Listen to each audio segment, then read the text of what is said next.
And you accepted her. That's right. And she graduated from the program. She was a stellar student, yes. Yes, and you got her an internship and got her into a program through CASCAP where she worked on becoming a peer specialist. And then they got her an internship in Dorchester at the Gilbert, do you know is it a Gilbert Health Center? And she was a peer specialist there, and she completed her internship. And she's actually back at our center working with me in the Developing Stress Hardiness class again. Terrific. But instead of being an instructor's assistant, she's a peer specialist, and she works one-on-one with students to help them with their stress. Wonderful. So the progress that she's made in recovery, she's been very well-equipped to share with others and to be a real role model for recovery. She's done amazing work, and she loves the dog. Oh, terrific, terrific. As everyone does. Can you tell us some strategies for people in recovery, some steps people could take to be healthier, to progress further on their recovery from mental illness? Yes. As I see it, there are 3 components. And it's really about having an understanding about these universal truths and acting upon them. And the first is what I call the law of cause and effect. What we do and what we don't do have consequences for us and for the people in our lives. So part of what we do is taking good care of our health, exercising, eating well, and cultivating positive thoughts in our minds. So our minds clearly doing that. And thinking is an action that we can take, how to think in a positive way. And then the second principle or universal truth is impermanence, that all things change, that we're constantly confronting and dealing with changes that arise unexpectedly. Right. And so we need to have strategies and skills to develop these changes. Absolutely, to adapt to change. To adapt to change. Be responsive. And to meet that need, I designed 2 courses, Developing Stress Hardiness, and then there's another course that continues with stress hardiness, but on a different level, Developing Spirituality and Stress Hardiness. Oh, okay. Opening up to love, embracing opportunities for change through the heart, through acceptance, forgiveness, generosity, giving, speaking kind words, smiling to give joy, connecting with other living beings, starting with animals. Absolutely. And then the third universal truth that we need to act on is that all things in life are interconnected. Yes. No one can become a president without having the support of the people. Absolutely, absolutely. No one can recover from a mental illness or a physical illness without getting support and help. Absolutely. So through that course, that relates to the dog, because connecting with people can be very challenging because they can be harsh on us and judge us, especially our own family members and those closest to us. But dogs don't judge us. They don't have the ability to talk. They have other ways to communicate, but they don't use language in hurtful ways. Right. And they're always giving us affection. Absolutely.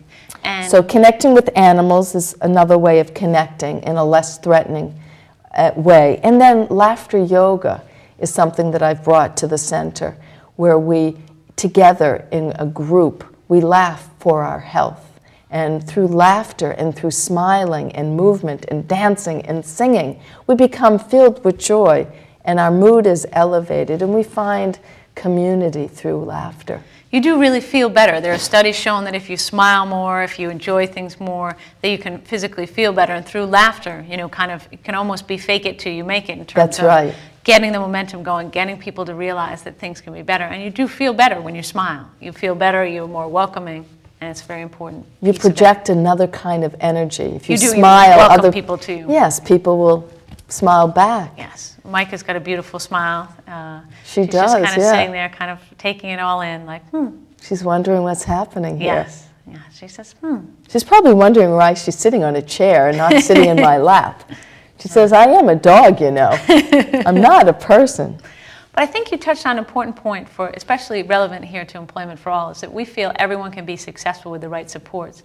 And sometimes an animal can be that bridge. If you've had difficulties in your life, you've had trauma, you've had challenges, it might be difficult relating back into the world, or if you've been hospitalized for a psychiatric disability. Right. But dogs can help bridge that gap. They can help you relate. They can bring a sense of calm and a sense of comfort and even a sense of protection to people. So it's really important. especially for people who have experienced or are still experiencing symptoms of trauma. What the dog does is bring them in the present moment. Yes. When they're petting the dog or when they're laughing or smiling, they're not thinking their thoughts about the past that are so troubling. Right. So they're able to be in the present moment, and being in the present moment, we can concentrate, focus better, and be able to dream and have visions of where we'd like to go in our life. Exactly. It brings us right to the moment so then we can move forward. That's right. And that's very important, whatever your goals are, whether your goal is to go back to school, go to work, to work more hours. Really, any portion of your career development can be influenced by starting in the present moment. Because one of the things that we talked about before was taking action, and how that's so critical when people are paralyzed by fear or they feel very stuck. Everyone feels better by taking an action.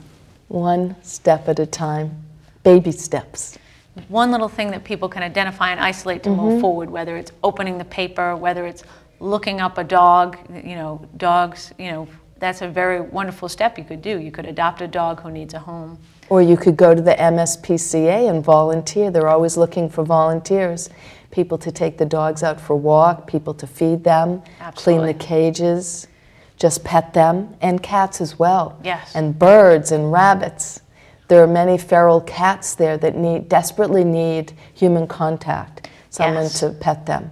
We actually are involved in a program, and it's called the Young Adult Vocational Program, and they had someone who would go in and they would pet the cats to make them more adoptable, and because the cats didn't have a lot of interaction with people. So in the case, the human was really a therapy role for the cats, and then the cats were able to be adopted and go to good homes. So it was very interesting that the reverse role was taking place, but then those cats got to go to wonderful homes, and the student has been able to progress much further in her own recovery because she's contributing and she's feeling valued.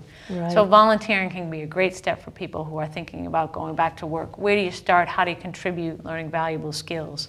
And that's a very important part of our motto here at Employment for All. Connection is essential, and being part of a team, working somewhere, gives you that sense of connection, some purpose, a reason for getting up in the morning. I have a reason to get up too. I have to walk this lovely girl.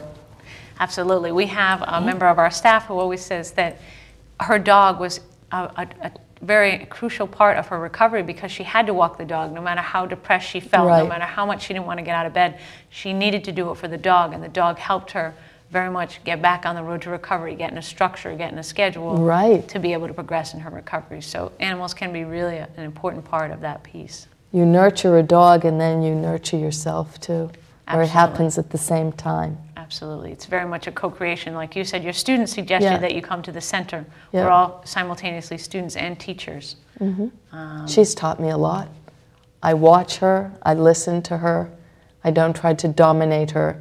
She's not my pet. She's my companion animal. Oh, okay. She's also my therapist. She's also your therapist? Yes. Oh my goodness, okay. When I have a stressful day at work, I go home, get on my recliner, call her up, she lies on me, and we meditate. We relax together, and she loves it. Wow.